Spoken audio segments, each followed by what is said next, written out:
Hello and welcome back to my channel. In today's video, I will show you how to fix the Keurig Connect app not working. So let's get started. So if it's not working, you have to follow this easy step.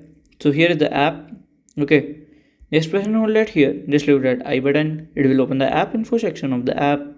Then here we have to scroll down and click on the storage section. Then click on clear data. Just clear the existing data. Then here we have to open the app again.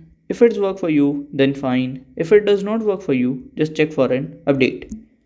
So at here you will directly see for the update. Okay, just update it and from here, and it will, as soon as it will work on your device. So if you have any question, you can let me know in my comment section. And if you find this video helpful, make sure you like, subscribe and share the video.